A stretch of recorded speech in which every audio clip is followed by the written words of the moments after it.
Bismillahirrahmanirrahim. Assalamualaikum warahmatullahi wabarakatuh. Bismillah walhamdulillah.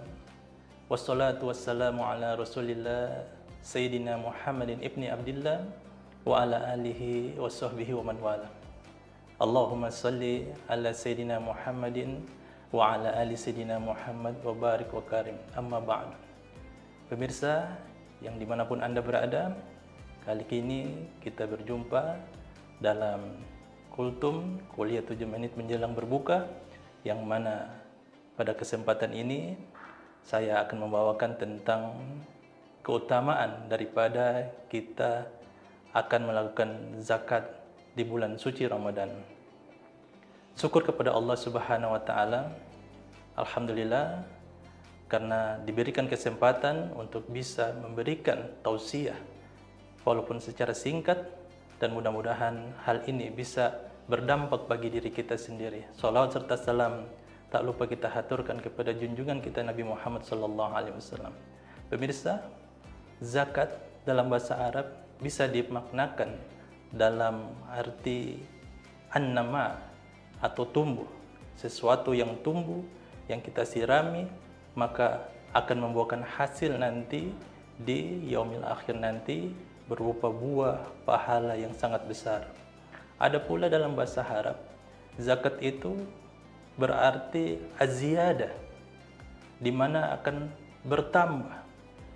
Sebagaimana Nabi Muhammad SAW sampaikan bahwa seseorang yang mengeluarkan hartanya di jalan Allah Subhanahu wa taala, maka akan digantikan oleh Allah Subhanahu wa taala. Jangan dia takut akan berkurang hartanya, malahan hartanya akan bertambah dan semakin bertambah.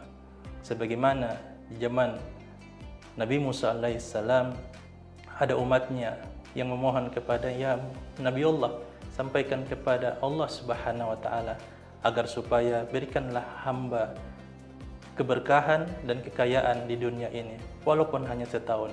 Dan itu pun diiyakan oleh Nabi Musa alaihissalam.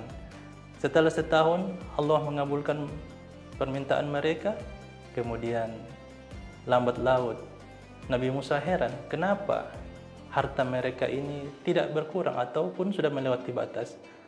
Nabi Musa pun pergi kepada Allah Subhanahu menanyakan, ya Allah, kenapa demikian sementara waktunya telah lewat.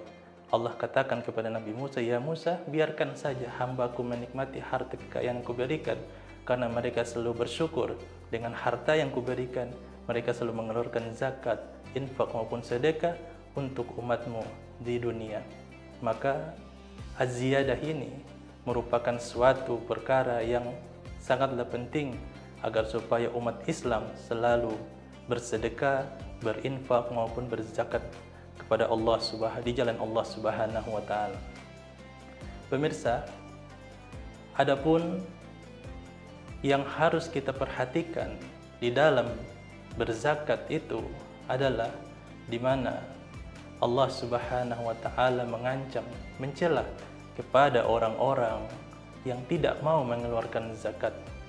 Mereka beralasan karena kerja keras mereka menimbun harta mereka simpan, jangan sampai mereka keluarkan harta-harta yang tidak benar di jalan-jalan yang salah. Padahal mereka seorang muslim, harusnya mereka sadar bahwa zakat itu adalah perintah Allah Subhanahu wa taala, yang mana selalu Allah letakkan kata-kata zakat itu di samping kata-kata sholat.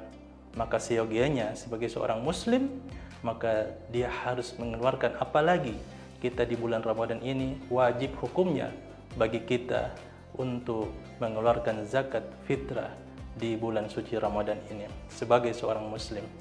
Oleh karenanya pemirsa, harus kita ketahui ancaman di mana Allah Subhanahu wa taala meletakkan orang-orang yang tidak mau memberikan zakat di bulan suci Ramadan ini. Allah katakan, celakalah, terlaknatlah orang-orang yang musyrik. Siapa yang musyrik itu? Sesungguhnya musyrik itu yang kita pahami mungkin orang yang menyekutukan Allah, orang yang tidak percaya akan adanya Allah ataupun menduakan Allah. Tetapi di dalam hal ini orang-orang yang tidak melaksanakan perintah Allah Subhanahu wa taala juga termasuk orang-orang yang musyrik. Karena kenapa? Karena perintah Allah untuk kepada semua muslim, kepada semua yang bernyawa, makhluk hidup dalam artian manusia, harus wajib mengeluarkan zakat. Bahkan bayi yang lahir pun pada malam 1 Syawal, maka dia harus dan wajib mengeluarkan zakat fitrah. Oleh karenanya, ketika ada hakim di waktu dulu itu, ketika orang yang tidak mengeluarkan zakat, maka hakim memerintahkan, bertobatlah engkau, bahwa sesungguhnya engkau manusia, engkau seorang muslim, engkau harus mengeluarkan zakat. Jika dia tidak mau, maka dia berhak memutuskan bahwa amil zakat bisa merampas hak-haknya untuk diberikan kepada orang-orang lain. Dan jika tidak mau, maka sesungguhnya dia adalah orang-orang yang telah terlaknat, orang-orang yang telah menyekutukan Allah Subhanahu wa taala karena tidak mau memberikan atau mengeluarkan zakat. Nah, pemirsa, kapan waktu zakat itu diberikan? Zakat itu diberikan pada saat dimulainya 1 Ramadan dan berakhirnya pada saat ketika khatib turun dari mimbar salat Idul Fitri. Mudah-mudahan yang sedikit ini bisa bermanfaat bagi kita semua dan bisa bermanfaat khususnya bagi diri saya sendiri, dan kepada Allah sesungguhnya kami mohon ampun atas segala dosa dan khilaf kami di dunia ini maupun di akhirat. Akhirul kalam, wabillahi taufiq wal hidayah. Wassalamualaikum warahmatullahi wabarakatuh.